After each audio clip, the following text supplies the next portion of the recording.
Hi guys, welcome back on PlayStation channel. We are here with my father, Leonardo Ughi, once again, and my good old brother. who ended up again in top 32. In top 32, unfortunately, I lost to Tenpai. I got Tenpai'd a lot, and it wasn't great. Honestly, I'm kind of mad because I think the list was very solid.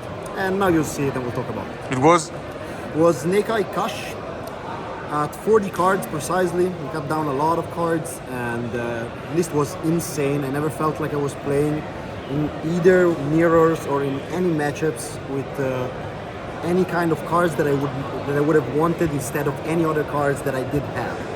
Now a shout out to our sponsors, the first one being Grad, the best grading company in Europe based in pianetahobby in Milan. The second one is CARDTRADER, the online marketplace platform where you'll find the cards you need at market price in one shipment only. Create your account using the link right here. The third one, Game to Collect, is one of the top Italian sellers on the market, specialized in high-rarity American cards, gold format, and misprints.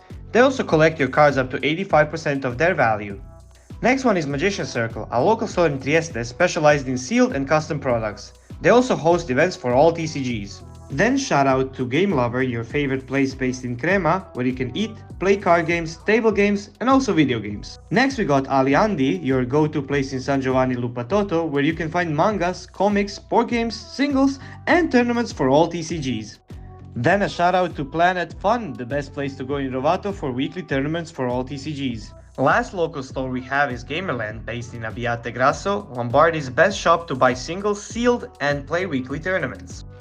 Then we have CHAPA'S Playmats. They produce amazing custom playmat that may have your own image on them. Last but not least, we have Dragon Ink. They produce our official PA jerseys and cloth mats. All their links are in the description down below, so don't forget to check them out. So let's start with Let's go. Standard ratio for the Snake Eye, one of these, and we'll leave him out. 2, 3, of course, 1 and 1. Never needed the second one. In the one card combo, you will bluff the second one, and to play around Nib, you will place him down instead of him, and the last part of the combo is that you will suck him to bring out him from deck. That will cost you a charge on Appaloosa, but will play around Nib way better. And so that's the reason we never needed the second one, never wanted to play 38. It is not a good addition to an end board that wins anyways, and if anybody is playing any kind of board breakers into your board, you do not want to have every interruption already on board. So that rounds this up. 3 bonfire, standard. 3 bitches. 3 card that searches the bitch. Then we have the flex, 3 ash, 3 permanents, 2 of this guy. 1 of this for cross out reasons. Also, it is debatable that it is stronger against Tenpai, but yeah, it is here for cross. Can't go if you're on the shifter.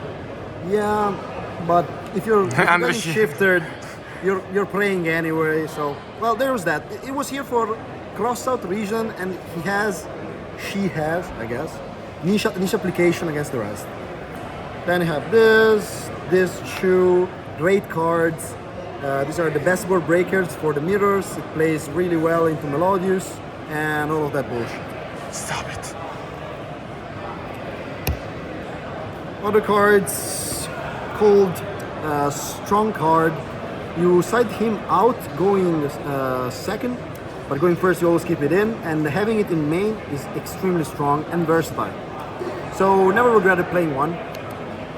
And then we have the Cash Engine, Bird, 2 bastards, and 1 going second card. If you play against a guy that's bad at playing the game, you special summon Farron and he will out the board for you. You will just stare at your opponent for 2 seconds and the board will empty itself.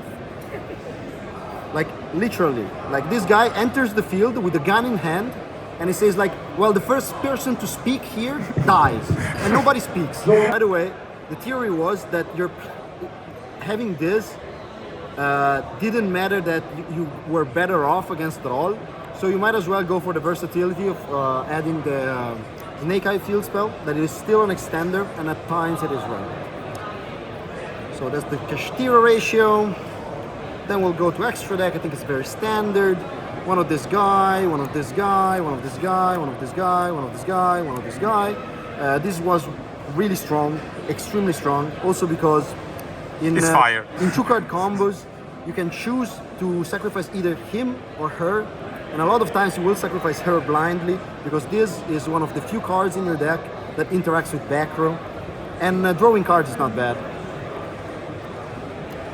Then you have the bitch 1, bitch 2, good old wifey. Access code is an alternative line of play that can OTK. It came up to me since you sometimes struggle when your opponent has this guy in grave and you had to activate Flamberge on something else. And sometimes if you do not notice that this guy is in the grave, you will miss the OTK because of him.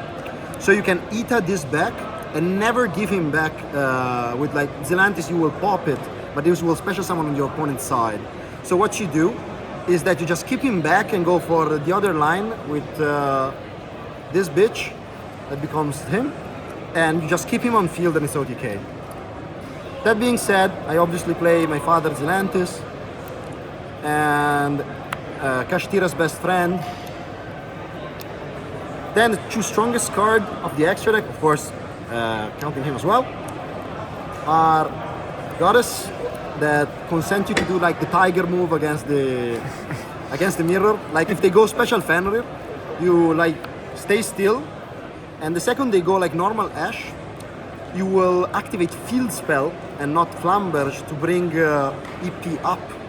And what will happen is that in the chains, they will go Poplar in hand, and you will chain IP, make Goddess removing Fenrir, and in the chain where Goddess enters the field, she will be chain linked to Poplar, and she will negate both Poplar and Ash on field without ever going under talent before this. And so even if they steal like Appaloosa, you're fine after that. Una cosa clamorosa. The tiger move! Una cosa clamorosa. Saryuja, strongest card of the extra deck by far. You make Because him, of the boost of the attack, right? of course. You make him and you fix your hand, and your opponent just dies. Like you draw 3 flex spot and put all the redundancy of your engine at the bottom of your deck. And sometimes you can draw late cash in combo, special summon them off Saryuja, which is crazy. And this makes everything more safe, much more so than 38. Then we will go to the side deck. I play double Crow because I didn't like the Bisted, but Crows were way stronger in the mirror match. Because if they start with the 1-card combo, they will find themselves in a spot where they have IP engrave and they have to put it in the spell zone with Flamberge reborn by Princess, and this goes on Flamberge and just put their interaction from 100 to 0. So it was very strong. This was, let's say, somehow generic, but in the mirror match, especially in the list that will probably win the national, they go with a full board breaker list that makes Fucho in game 2. And this eats that shit alive. Like the moment they have to do Fucho, because you make Hita, and they do not possess like true fire engraves, they have to trigger Fucho in order to do Princess and pop your Hita. In that moment, they will resolve the 2 little guys that they've summoned in the same chain with your resolve Ita, and you will add this will be a 7.5k Kurikara, and they will have 0 interaction that can like stop this from killing them. Then we played one of these, generically good card, and 2 Twin Twisters. We were playing Cosmic, but the theory was that Cosmic always traded 1-for-1 with IP, especially with guys that like to use Flamberge in Stamby, which I think is just plain wrong, by the way. And this trades for 2, and usually in this deck you have some redundancy with the engine, so it's fine even if you discard 1. That being said, I had 2 of this guy, which was the third and like the second and third copy of Cold by the Grave. Sided in a lot of times.